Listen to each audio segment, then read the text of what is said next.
Hello everyone, this is McTechnical, and I'm here at the Abernathy Farm location to showcase the latest component of the Fallout 4 Redefined realism framework me and Eskern have been working on for Fallout 4. So today I'm going to be showcasing the updated plants and produce in the game. So to start with, you notice as I start going through and harvesting tomato plants, or tato as the game likes to call them, not all of them are pristine. And in fact, I'm getting quite a few rotten tomatoes added to my inventory. Now, this is to account for the fact that when you look at the plant, not all of them are in pristine condition, and you can clearly see on the ground that there's already a couple of rotten ones. So, this is pursuant with our goal of having a realistic wasteland where not everything is in perfect condition, and conditions themselves are not ideal. So we've gone through and added this to all the plants so far. So if I go over here and harvest some melons, we're going to indeed get quite a few rotten melons in addition to the regular melons. Now, you can eat all this rotten produce if you want to, and it will give you some benefit, but that's typically not going to be recommended because it won't give you nearly as much benefit as unrotten produce, and if you're playing on survival difficulty, it's going to have a chance to make you sick. Now there's also a better use for this rotten produce, which I'm heading over to Red Rocket to show you. And on the way I want to showcase something else, which is the wild plants. So if I go over to this cluster of plants here, I'm going to see that they are wild tomatoes, and I can harvest them as well. And this is because usually when you have a situation with domesticated farming, the animals that prey upon it, such as mole rats, are going to inevitably spread those seeds around, and wild cultivars of those plants are going to develop. Anyhow, if I head on over to the Red Rocket,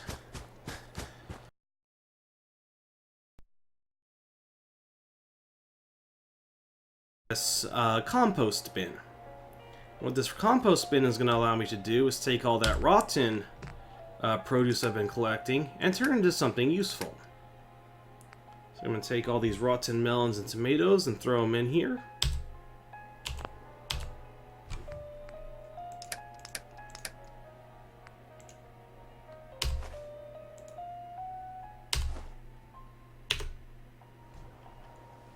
And leave that for now.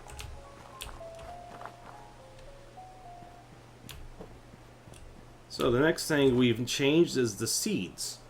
So if I go through and take a look at the seed bag, I'm going to see that not only do I have regular varieties of seeds, but I also have wild varieties of seeds harvested from wild plants. Now the difference between the two seed qualities is going to be that the wild seeds will grow faster, but that the regular seeds will produce more fruit, produce, and whatnot when it's all said and done, and also have less rotten produce to boot. So I'm going to take all these and plant a couple of them. So now, by far the biggest faux pas the vanilla game makes is that when you plant a seed, it turns into a fully defined, fully grown plant. So we've changed that to when you start planting these seeds,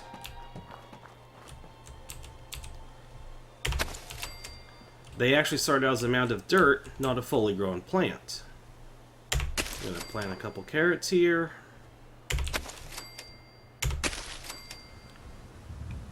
And also a few wild carrots while I'm at it.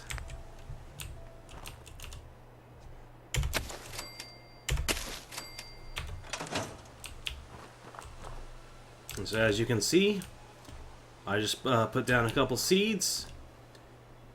And we have plants that are either transplanted shrubs or just seeds and mounds of dirt.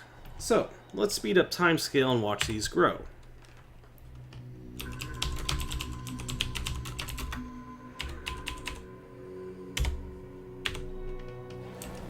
I'm going to speed things up here.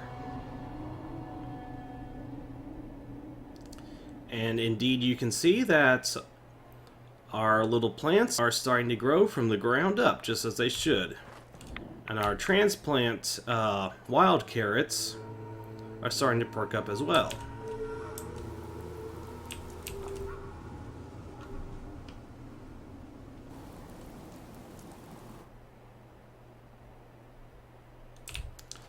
And indeed, looks like our wild carrots have finished maturing first, with our domestic variety of carrots still kind of catching up.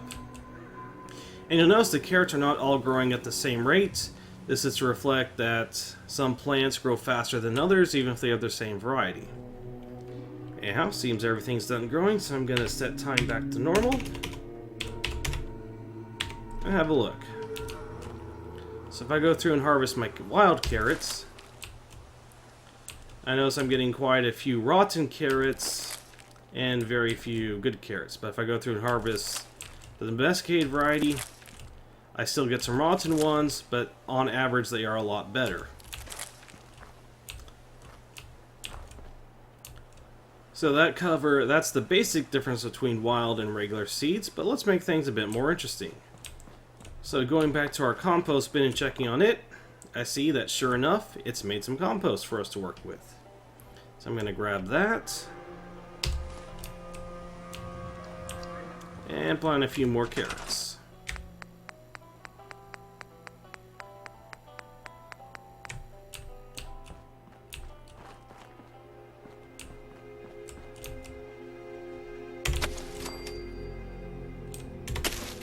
However, I'm going to do with these carrots is go over to them, activate the mound while I have the compost in my inventory, and that compost will be added to the plant to fertilize it. Likewise, you might remember all those bags of fertilizer you keep finding through the game but have previously been useful? Well, guess what? They now have a very definite use. I can now take these and do the same thing with those handy-dandy plant mounds.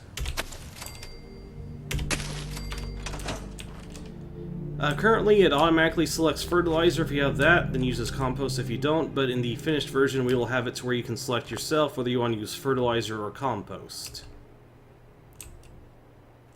So, no further ado, let's speed back up time again.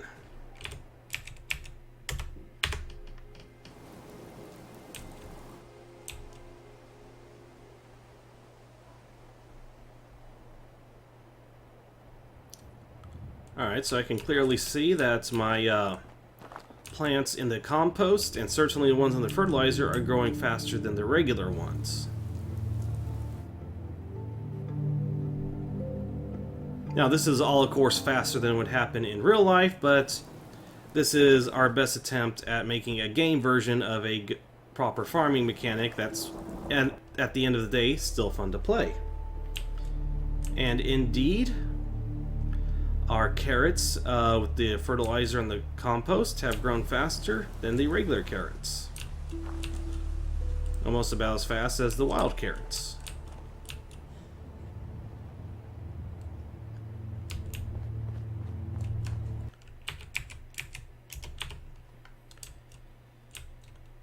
Let's harvest these.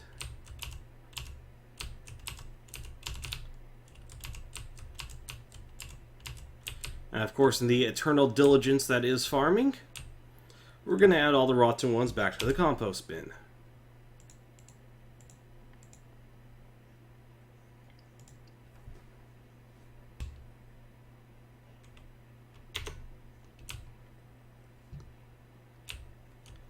Anyhow, that covers the regular and wild seed varieties.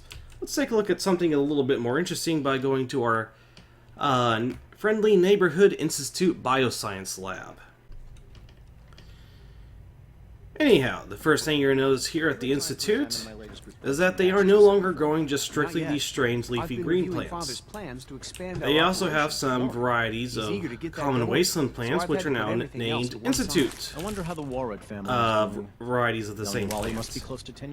And the reason for this is quite simply because the mad scientists here at the Institute do what mad scientists do best and tinker with things they shouldn't, resulting in, you guessed it, genetically modified seeds. Now, the advantage of genetically modified seeds is that they're going to grow as fast as wild varieties of plants, but produce as much produce as the normal varieties, and have the least chance for making rotten produce. So let's grab a couple of these and put them to the test.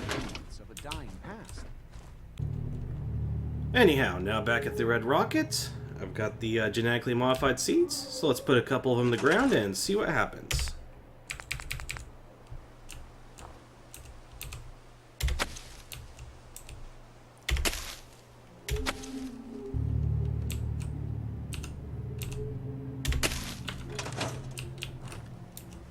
Speed up time again.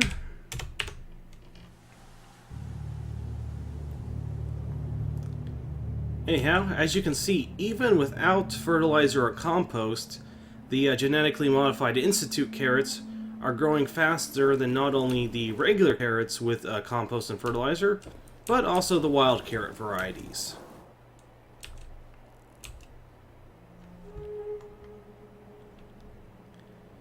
And indeed, it looks like the first batch of carrots to give us a new crop here is going to be, yep, the Institute carrots, which are not only growing as fast without any fertilizer or compost, but they're also giving us the most yield and lowest amount of rotten produce to boot. Anyhow, that concludes the overview of the new plant and produce game mechanics of the Fallout 4 Redefined mod me and Eskin are working on. Hope you all enjoyed watching.